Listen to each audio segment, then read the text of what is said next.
দুপুরবেলা গরম গরম ডাল ভাতের সাথে কিংবা সন্ধেবেলা গরম চা কফির সাথে এই রকম একটা দারুণ স্বাদের যদি পকোড়া আমরা বানিয়ে ফেলি তাহলে মন্দ হয় না। আমি আজকে হাজির হয়ে গেছি দারুণ স্বাদের ধনেপাতার পকোড়া রেসিপি নিয়ে।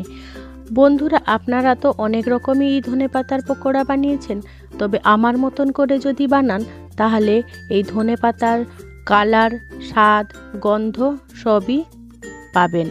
আর এটা খুব কম উপকরণ দিয়ে আমি করে দেখাবো, আর খেতে কিন্তু অসাধারণ হয়। যেসব বন্ধুরা আমার এই ভিডিওটি দেখছেন তাদের কাছে বিশেষ অনুরোধ রইল আমার এই ভিডিওটি সম্পূর্ণ দেখার জন্য, যাতে কিনা কোনো স্টেপ আপনাদের মিস না হয়। নমস্কার বন্ধুরা, ইজি কুক চ্যানেলে আপনাদের সবাইকে স্বাগত জানাই। চলুন শুরু করছি। এই দারুণ স্বাদের ধনেপাতা পকোড়া বানানোর জন্য আমি প্রথমে চলে এলাম, আমার একটি ছোট্ট ছাদ বাগান আছে, সেখানে একটা গামলায় আমি ধনেপাতা বসিয়েছিলাম। দেখুন কত সুন্দর হয়েছে। সেখান থেকে আমি ফ্রেশ ধনেপাতা নিয়ে নেব। আমরা বাজার থেকে যত ধনেপাতা কিনি না কেন, যদি নিজের হাতে এইরকম গাছ লাগিয়ে যদি রান্না করে বা কিংবা পকোড়া বানিয়ে আমরা খাই, তার স্বাদ কিন্তু অপূর্ব হয়। বন্ধুরা, আপনারা বলে ফেলুন তো আপনাদের কার কার শখ আছে এই রকম গাছ লাগানো, সেটা কিন্তু আমাকে অবশ্যই কমেন্টে জানাবেন। দেখুন আমি ধনেপাতা আমার প্রয়োজন মতন আমি তুলে নিলাম। এবারে আমি ধনেপাতাগুলোকে ভালো করে 3-4 বার জল পাল্টে ধুয়ে নিয়ে জল ঝরতে রেখে দিলাম। বন্ধুরা, ধনেপাতা অবশ্য আপনাদের প্রয়োজন মতন আপনারা সেইভাবে নিয়ে নেবেন। আমি আমার পরিমাণ মতো নিয়ে নিয়েছিলাম। এই দারুণ স্বাদের ধনেপাতা পকোড়াটা বানানোর জন্য আমি এখানে ছোলার ডাল নিয়ে নিয়েছি। ছোলার ডালটাকে আমি 3 থেকে 4 ঘন্টার মতন ভিজিয়ে রেখেছিলাম। আপনারা চাইলে এখানে মুসুরির ডাল দিয়েও এই পকোড়াটা বানাতে পারেন। এবারে ছোলার ডালটাকে ভালো করে ধুয়ে পরিষ্কার করে জল ঝরিয়ে নিয়েছিলাম। এবারে আমি একটা মিক্সার গ্রাইন্ডার জারের মধ্যে ছোলার ডালগুলো দিয়ে দিলাম। এবারে আমি কাঁচা লঙ্কা দিয়ে দিলাম, আর স্বাদ মতো নুন দিয়ে দিলাম, আর দিয়ে দেবো কিছুটা ধনেপাতা। ঝালটা অবশ্য আপনাদের পরিমাণ অনুযায়ী আপনারা বাড়িয়ে বা কমিয়ে নিতে পারেন। আর ডালটা দেখুন আমি খুব বেশি মিহি করে বাটবো না, এটাকে দেখুন এইভাবেই বেটে নিতে হবে। একটু দানা দানা থাকলে পকোড়াটা খেতে কিন্তু ভালো লাগবে। আর এই ধনেপাতাটা যদি আমরা এরকম গ্রাইন্ডিং করে নিই তাহলে ধনেপাতার ফ্লেভারটা কিন্তু খুব ভালো হয়। এবারে আমি গ্রাইন্ডার জার থেকে একটা মিক্সিং বলে আমি এটাকে ঢেলে নিলাম।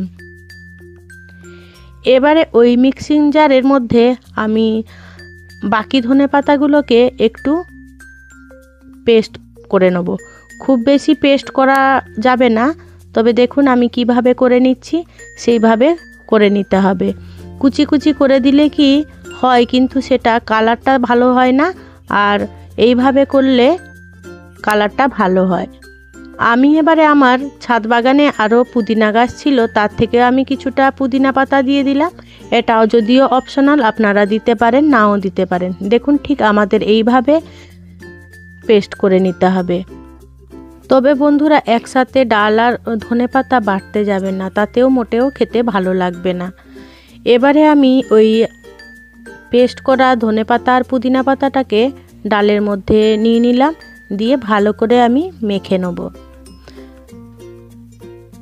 আমার এই রেসিপিটি যদি কোনো বন্ধু ফেসবুক থেকে দেখে থাকেন তাহলে আমার পেজটিকে লাইক ও ফলো করে দেওয়ার জন্য অনুরোধ করছি। দেখুন আমি ভালো করে মেখে নিলাম। এবারে আমার ধনেপাতার পকোড়া তৈরি করার জন্য আমার একদমই রেডি হয়ে গেছে। আমি এটা নিরামিষভাবে করছি। আপনারা যদি রসুনের ফ্লেভার পছন্দ করেন তাহলে এখানে কয়েক কোয়া রসুন দিয়েও এটা বানাতে পারেন, তাতেও কিন্তু দুর্দান্ত লাগবে। আর এটাতে কিন্তু পেঁয়াজ দিলে মোটেও ভালো লাগবে না। এবারে আমি রান্নার জন্য গ্যাসের কাছে চলে এলাম। গ্যাসে কড়াই বসিয়ে দিলাম। কড়াইটা বেশ গরম হয়ে গেলে তাতে আমি কিছুটা সর্ষের তেল দিয়ে দিলাম। আমি এই পকোড়াটা অবশ্য সর্ষের তেলে করব, আপনাদের পছন্দ অনুযায়ী সেইভাবে তেল নিয়ে নেবেন। এবারে আমি হাত দিয়ে অল্প অল্প পরিমাণ নিয়ে বড়ার শেপ দিয়ে আমি তেলটা গরম হয়ে গেলে আমি তেলের মধ্যে ছেড়ে দেবো।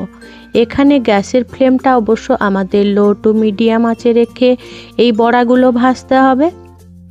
আমার এই রেসিপিটি যদি কোনো বন্ধু ইউটিউব থেকে দেখে থাকেন তাহলে আমার এই ক্ষুদ্র চ্যানেলটিকে সাবস্ক্রাইব করে আমার পাশে থাকার জন্য অনুরোধ করছি।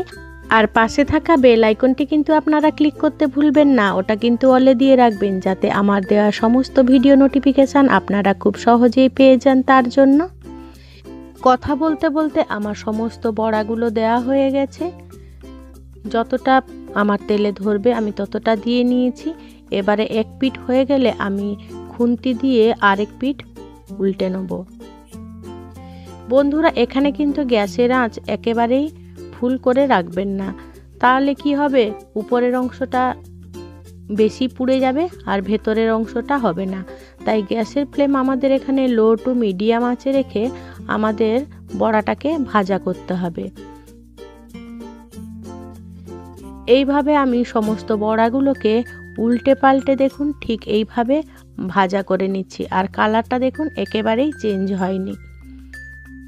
দেখুন ঠিক বড়াটা আমাদের এই পর্যায়ে এসে গেলে আমি এবারে বড়াগুলোকে তেল ঝরিয়ে তুলে রাখছি।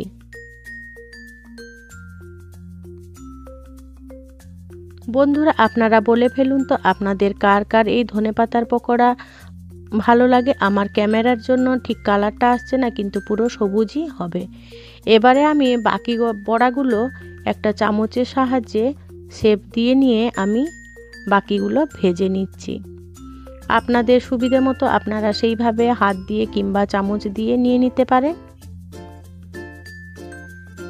এবারে একই প্রসেস ফলো করে আমি বড়াগুলো ভেজে নেব। বন্ধুরা আমার চ্যানেলে অনেক রকম পকোড়ার রেসিপি দেওয়া আছে, আপনারা যদি দেখতে চান তাহলে আমার চ্যানেলটিকে ভিজিট করে দেখে নিতে পারেন। পালং শাকের পকোড়া, মেথি শাকের পকোড়া, লঙ্কার পকোড়া, অনেক কিছুই আছে। এবারে আমার সমস্ত বড়াগুলো ভাজা হয়ে গেল, দেখুন কত সুন্দর হয়েছে। বন্ধুরা আজকে আমার রেসিপিটি আপনাদের কেমন লাগলো সেটা কিন্তু কমেন্টে জানাতে একেবারেই ভুলবেন না। যদি কোনো অংশ একটুও আপনাদের ভালো লেগে থাকে তাহলে ছোট্ট একটা লাইক করে দেবেন। আপনাদের এই ছোট্ট ছোট্ট লাইক আমাকে অনেক ইন্সপায়ার করে নিত্য নতুন রেসিপি বানানোর জন্য। আর যদি খুব বেশি ভালো লেগে থাকে বন্ধু বান্ধব কিংবা প্রিয়জনদের সাথে শেয়ার করে তাদেরও দেখার সুযোগ করে দেবেন। এবারে দেখুন আমি একটা বড়া ভেঙে দেখাচ্ছি, কত সুন্দর হয়েছে দেখুন, একদম ভেতরটাও একদমই সবুজ, উপরে যেমন সবুজ ভেতরেও তেমন সবুজ। বন্ধুরা আপনারা অবশ্যই এই শীতকালে এই প্রসেস ফলো করে একবার আপনারা এইভাবে বানিয়ে দেখবেন। এবারে আমি একটা কাঁটা চামচ দিয়ে আপনাদের দেখাচ্ছি, দেখুন কত সুন্দর ক্রিস্পি হয়েছে। আর আমার প্রসেস ফলো করে যদি আপনারা এইভাবে ধনেপাতার পকোড়া যদি বানান আপনাদের সেটা কেমন লাগলো অবশ্যই আমাকে কমেন্টে জানাতে একেবারেই ভুলবেন না। যেসব বন্ধুরা আপনাদের মহামূল্যবান সময় দিয়ে আমার এই ভিডিওটি সম্পূর্ণ দেখলেন তাদেরকে অসংখ্য অসংখ্য ধন্যবাদ জানাই। আপনারা ভালো থাকবেন, সুস্থ থাকবেন। দেখা হবে পরের কোনো নিত্য নতুন রেসিপিতে।